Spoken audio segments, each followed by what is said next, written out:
Hi, and welcome to my new video on how to paint complex clouds. I'm beginning here with tinted water to allow for the paint to just flow when I get it onto the paper. By painting the water on initially, it allows the paint to mix organically and not have hard edges between applications. Sometimes I flip my paper around and do so in order to have gravity help me to let the water flow, the paint flow in the direction that I need it to.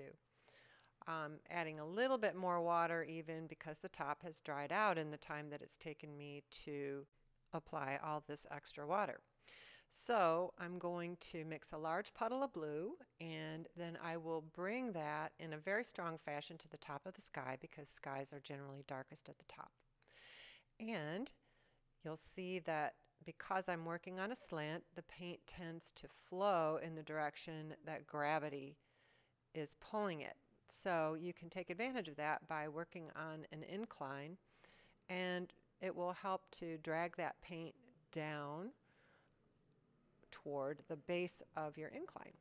So here you'll see that the sky is slightly lighter underneath the clouds toward the horizon, and the darkest color's at the top. I've also mixed some shadow color, and now I'm going to add that to the bases of the clouds.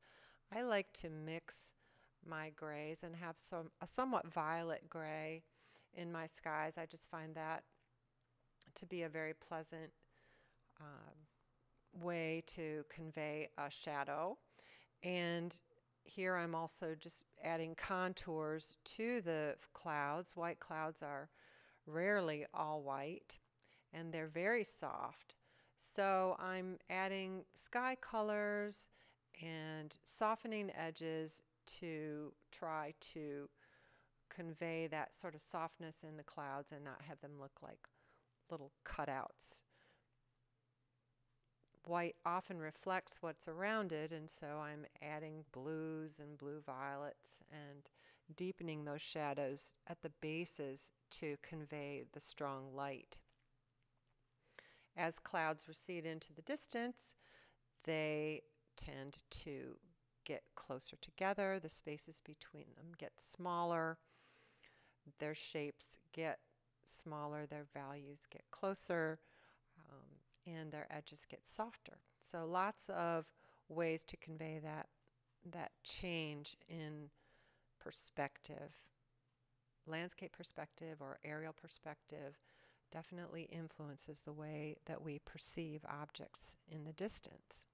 And as painters, we really have to play with that and sometimes exaggerate that to help our viewers really get a sense of a recession in space.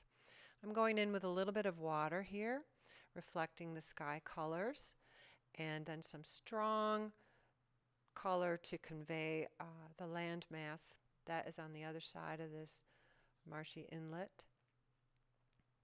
With a few more strokes, I'll get in the remainder of the water, trying to keep it soft but reflecting the sky.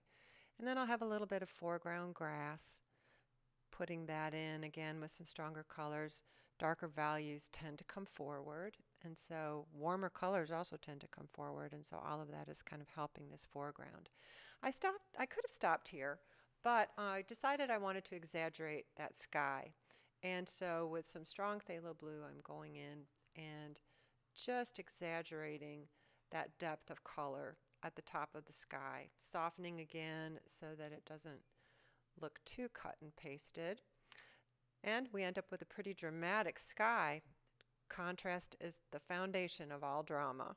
And so I hope you enjoyed this, and I would love it if you could like and follow to see more videos like this. Thanks for watching.